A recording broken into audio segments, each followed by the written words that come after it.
Assalamualaikum warahmatullahi wabarakatuh. Perkenalkan kami dari kelompok 19. Di sini kami akan menjelaskan mengenai analisis pengukuran kinerja TI di PT Mirotanaya. Pertama-tama saya akan memperkenalkan diri. Nama saya Putri Nabila, NRP 052 1184 000074. Di sini ada teman saya yaitu Apsari Aska, NRP 052 1184 0074 001, dan juga ada teman saya Pramesti Putri dengan NRP 052 1174 000114.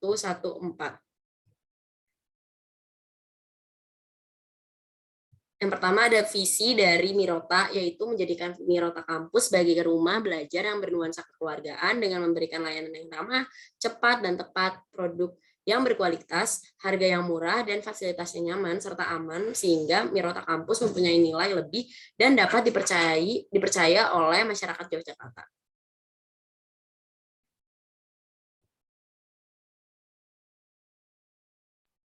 Selanjutnya untuk misi PT Mirotanaya yaitu ada dua. Yang pertama, meningkatkan kualitas layanan internal dan eksternal untuk kepuasan konsumen. Mirota Kampus adalah kualitas layanan, nuansa kekeluargaan dengan memberikan layanan yang ramah, cepat, produk yang berkualitas, dan harga yang murah merupakan komitmen Mirota Kampus. Serta misi kedua yaitu mengoptimalkan program-program penjualan melalui strategi penjualan belanja luar biasa murah. Untuk pengukuran kinerja teknologi informasi pada kali ini menggunakan IT Balance Scorecard dengan rincian penilaian sebagai berikut, yaitu 0% sampai 44,99% dengan kategori sangat kurang, 45% sampai 54,99% dengan kategori kurang, dan 55% sampai 69,99% dengan kategori cukup, 70% sampai 84,99% dengan kategori baik, dan yang terakhir 85% sampai 100% dengan kategori sangat baik.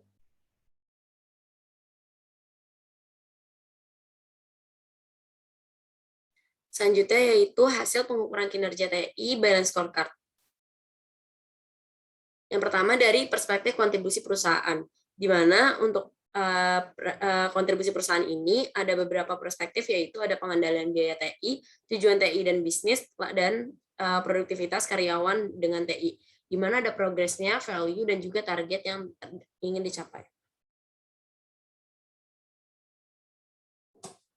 Selanjutnya yaitu ada pengendalian penjelasan mengenai pengendalian biaya TI, tujuan TI dan bisnis, dan juga ada produktivitas karyawan dengan TI. Yang selanjutnya dijelaskan oleh Sari. Selanjutnya untuk perspektif orientasi pengguna, yaitu ada 5 KPI. Yang pertama kualitas produk TI, yang kedua kepuasan pengguna, yang ketiga informasi yang dihasilkan TI, yang keempat kemudahan pengguna TI, dan yang terakhir kontribusi pengguna dengan progres, value, dan juga target seperti berikut. Untuk berikut adalah penjelasan mengenai setiap KPI. Yang pertama ada kualitas produk TI, yang kedua kepuasan pengguna, yang ketiga informasi yang dihasilkan TI, yang keempat kemudahan pengguna TI, serta ini penjelasan mengenai kontribusi pengguna. Selanjutnya yaitu dari perspektif penyempurnaan operasional, di mana di sini ada beberapa KPI, yaitu ada di bagian waktu perbaikan masalah TI, lalu ada layanan unit TI, ada efektivitas pengembangan sistem informasi, dan juga ada pemeliharaan TI, di mana di sini ada progress, value, dan juga target dari KPI. Di sini merupakan penjelasan dari KPI tersebut dari waktu perbaikan masalah TI dan juga layanan unit TI. Lalu ini ada penjelasan mengenai efektivitas pengembangan sistem informasi dan juga pemeliharaan TI.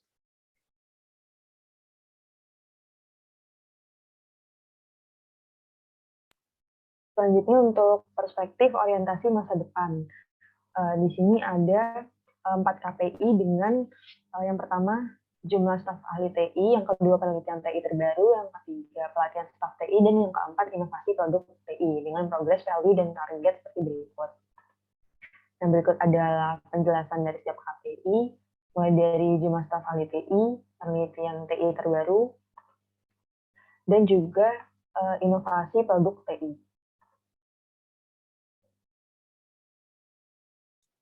Lalu yang terakhir ada bagian rekomendasi. Rekomendasi ini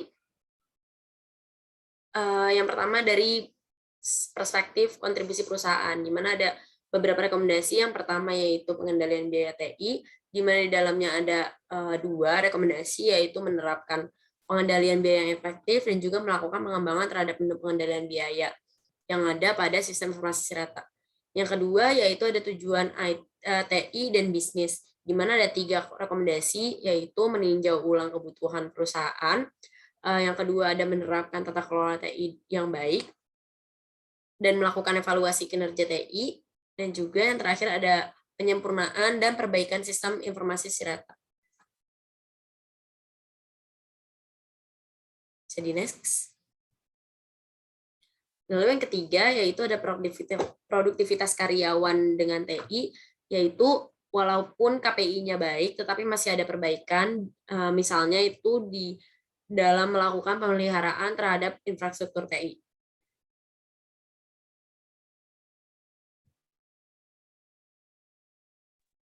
Selanjutnya untuk rekomendasi perspektif orientasi pengguna, untuk KPI pertama yaitu kualitas produk TI, ada 2 rekomendasi.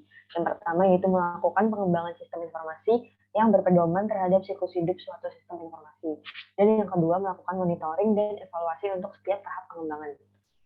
Serta untuk KPI kedua, kepuasan pengguna, yang pertama ada melakukan pengukuran kepuasan pengguna, meyakinkan pengguna bahwa sistem informasi yang mereka gunakan saat ini dapat menunjang pekerjaan mereka, memberikan layanan yang semaksimal mungkin terhadap keluhan TI, dan divisi IT memberikan informasi secara berkala tentang progres dari pengembangan sistem informasi yang sedang berjalan.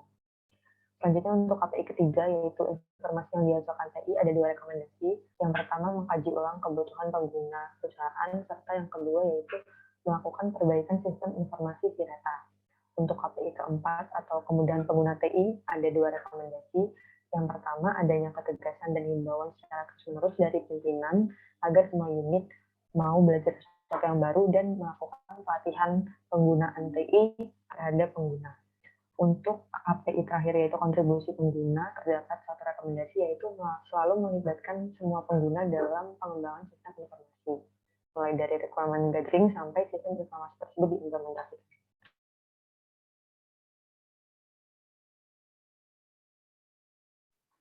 Yang selanjutnya yaitu ada rekomendasi perspektif penyempurnaan operasional, di mana yang pertama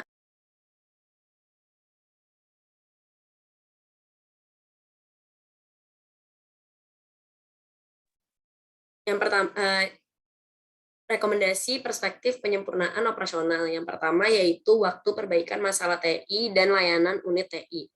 Ada 3 rekomendasi. Yang pertama ada penambahan staf ahli TI, lalu ada membangun helpdesk yang menampung setiap keluhan dan permasalahan, lalu ada memperbaiki komunikasi internal divisi TI, serta menyamakan visi dan misi setiap staf divisi TI, dan yang terakhir ada melakukan evaluasi secara berkala terhadap efektivitas kinerja divisi TI dan menindaklanjuti hasil evaluasi tersebut.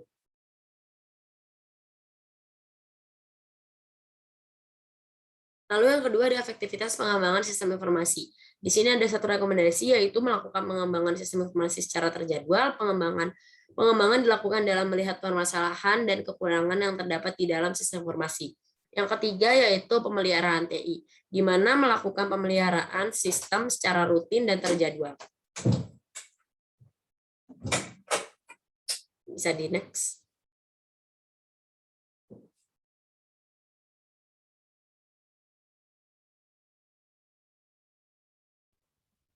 Selanjutnya untuk dari perspektif orientasi masa depan. Untuk KPI pertama yaitu jumlah staf ahli IT, terdapat satu rekomendasi yaitu semakin tinggi tingkat keahlian karyawan maka semakin tinggi kinerja yang dihasilkan. Kemudian yang untuk KPI kedua yaitu penelitian TI terbaru dan pelatihan staf TI, terdapat satu rekomendasi yaitu melakukan pelatihan dan pengembangan terhadap personel TI.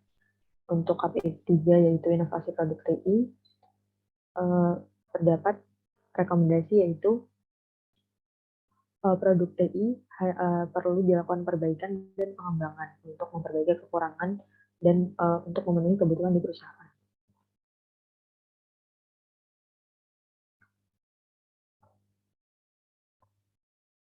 Mungkin bisa lanjut ke dashboard dari benar.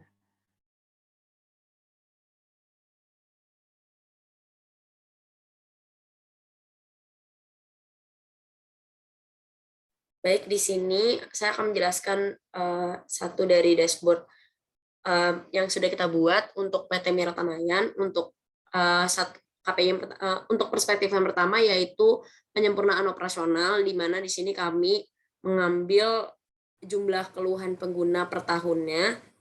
Jadi kita mengambil dari tahun 2016 sampai tahun 2020. Untuk jumlah keluhan kita menggunakan chart ini agar bisa terlihat untuk grafiknya. Lalu yang kedua kita melihat jumlah layanan TI per tahunnya. Kami menggunakan chart tornado dan dapat terlihat untuk tiap tahunnya yang terus-menerus naik menuju ke lebih tinggi. Lalu yang selanjutnya ada persentase ketercapaian pengembangan TI per tahunnya. Di sini ada rencana pengembangan TI yang berwarna hijau, lalu untuk yang sudah terrealisasinya itu yang berwarna kuning. Setiap hasilnya itu selalu hampir mendekati sempurna, walaupun belum ada yang sudah terrealisasi secara sempurna. Lalu kami menampilkan beberapa chart, yaitu ada presentasi perbaikan sebesar 83%, lalu ada jumlah keluhan itu secara keseluruhan berjumlah 708, dan juga jumlah layanan unit TI itu sebesar 164. Dan kita juga dapat mencoba untuk memilih per tahunnya.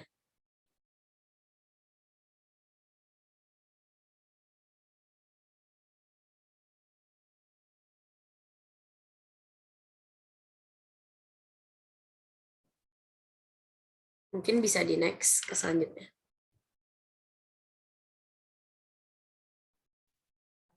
Selanjutnya untuk dashboard perspektif orientasi masa depan dari PT Miratanayan.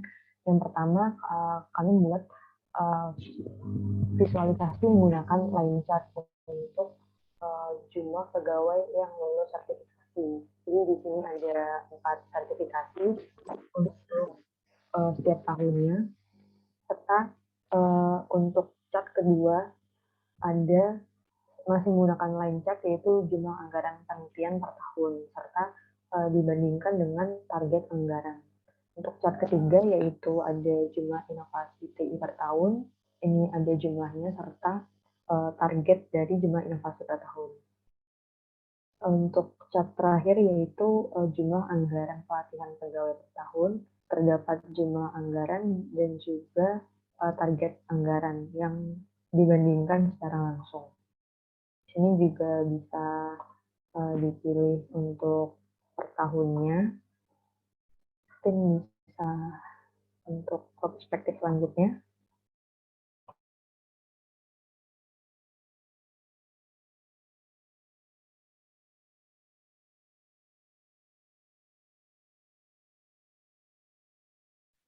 Ya, baik, untuk perspektif selanjutnya yaitu ada perspektif kontribusi perusahaan.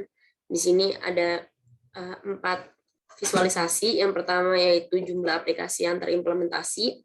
Itu ada 3 kategori, yaitu ada enterprise, ada SDM, dan juga IT.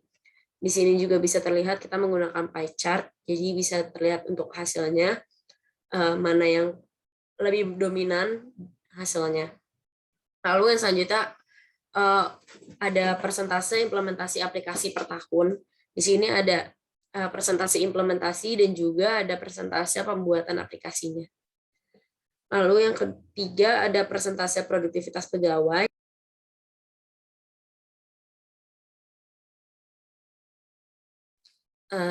Maaf, tadi ada salah jaringan. Mungkin bisa diulang lagi, mulai dari persentase implementasi aplikasi per tahun, itu di dalamnya terdapat data dari persentase implementasi aplikasi dan juga ada persentase pembuatan aplikasi. Lalu yang ketiga ada persentase produktivitas pegawai, di mana dibandingkan antara target produktivitas karyawan dan juga persentase produktivitas karyawan. Ini dua-duanya menggunakan grafik bar agar bisa terlihat untuk perbandingan antara target dan juga persentasenya. Lalu yang terakhir ada jumlah biaya TI per tahunnya. Di sini menggunakan grafik line, di mana terdapat batas target biaya dan juga jumlah biaya IT-nya. Bisa lanjut ke kontribusi terakhir.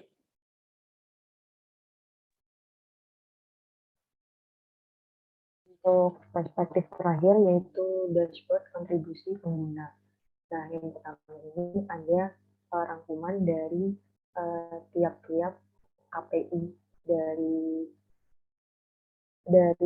perspektif kontribusi pengguna, serta untuk chart kedua ini ada bar chart, itu ada respon pengguna per tahun, dan juga di sini ditampilkan juga targetnya, dan ini pengukurannya menggunakan respon per menit.